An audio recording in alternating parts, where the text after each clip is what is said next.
So, hello and welcome to my first ever Criterion review. Although today is going to be a little different because it's kind of like an unboxing, except not as formal. Everything is in this box right here, and I do not know what I'm going to pull out first, so I thought that might help with kind of, being spontaneous and whatnot and getting a kind of honest reaction, since this is my first video and I don't really know what I'm doing. So, without further ado, let's go ahead and dig in. See what we have. Okay, cool. They're actually upside down from the way that I opened it here, but right off the top we have Certain Women. Yeah, so I haven't seen this film. I haven't seen any of these films, but I picked this one up because I had recently watched Old Joy, which I loved, and I'm not sure if that's this Kelly Richards' first film or not, but it was a really good film, and you can tell it was done on a low budget, but she did something really cool with it, and I really liked it. So I'm really excited to see what she does with this, and it's just a great cast. You have Michelle Williams, Laura Dern. Yeah, I'm excited to look at this, and I really like kind of like I love this cover. This is awesome. It's like a painting. Just a great like landscape, and if that tells you anything about what the movie's like, I'm in. So, cool. That's that one. Yeah, I'm not going to say too much about these, just because, for the sake of time and whatnot. So, cool. Okay, up next. Oh, this is a good one. Okay. Thin Red Line, Terrence Malick. Yeah. Okay. I'm really excited about this. So let's just talk about what's going on right now. It's everybody's locked inside, and I kind of decided to get movies that I kind of felt like would be like a little bit of an adventure, since I can't really do much. I can't go out necessarily, so I figured it would be kind of cool to have a movie that takes you to places you might never see. So Thin Red Line is a great example of that. It's a World War II film, and I'm just a huge fan of Terrence Malick. I recently watched Days of Heaven couple months ago, and this is the film he made after that, and it's like a 20-year gap that he took between making those two films. So I'm really excited to see what he does with this movie, because I feel like this is like when he transitioned into a different kind of sensibility that you kind of see in his works like Tree of Life and whatnot. So really excited about this one. Yeah, cool. Okay. Oh yeah, and going on with the adventure film, 3:10 to Yuma, a Western. Come on. And I haven't seen any of these, so this is going to be fun. Oh yeah, and Gwen Ford.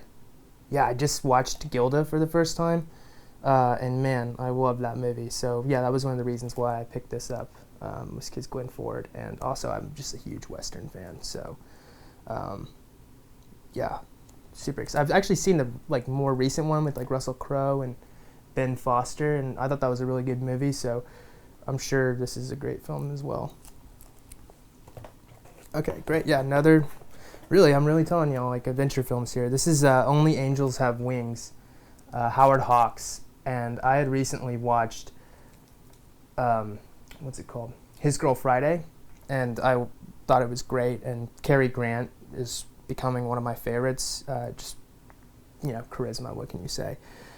I've heard that there's just a certain unique style to Howard Hawks that, even though he was kind of making films within the studio system, he was able to kind of imprint his own style onto things, and I'm kind of curious to see how he does that. And again, this cover art is just really cool. It's just it kind of gives you a taste of what the movie might be like.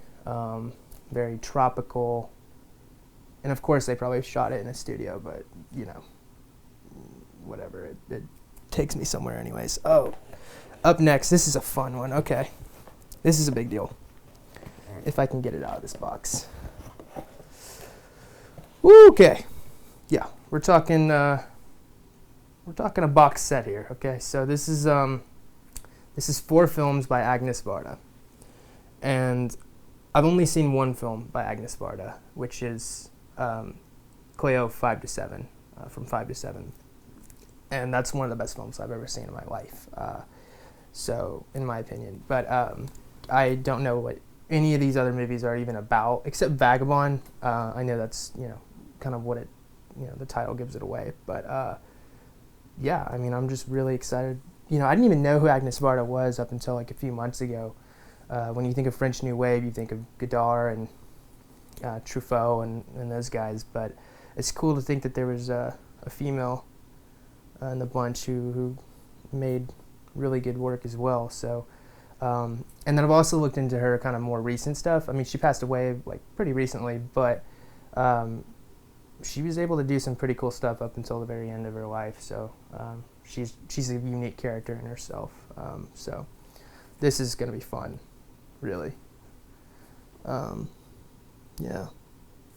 Cool. And I don't think I'm going to be opening any of these in front of the camera. This is more just like first impressions, if you will. As things go on, I hope to kind of do more with this channel and, do kind of more deep dives into each particular, criterion. But for today, I just wanted to get something out there. I wanted to kind of get the ball rolling on these videos. So I just wanted to do something a little simple. So this might be the last one here.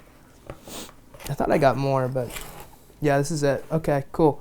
Well, this is a popular one. I know that for sure. Okay, 3 colors. Yeah. I don't know much to say about this. I mean, I don't even really know how to pronounce the filmmaker's name, and I would hate to butcher it, so I don't really want to even attempt to do that. But just the concept alone is just so interesting to me. You can film, each film kind of represents a different color, and, from what I can tell, the color palette kind of, applies to that. I know that the actress from the Before series, like Before Sunset, Before Sunrise, she's in one of these films, or maybe all of them, and I like her a lot. I don't really remember her name, but so that's exciting. Yeah, so that's my quick little collection.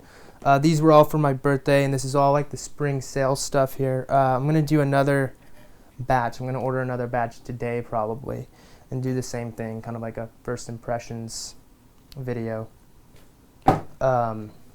and just see where it goes from there. Eventually, I'll probably do something where I check back in on all of these after I've watched them all, because the goal is to watch as many Criterions as I can during this time. So, yeah, let's aim for that, and I hope this was somewhat interesting for you guys. It's my first one, so what can I say?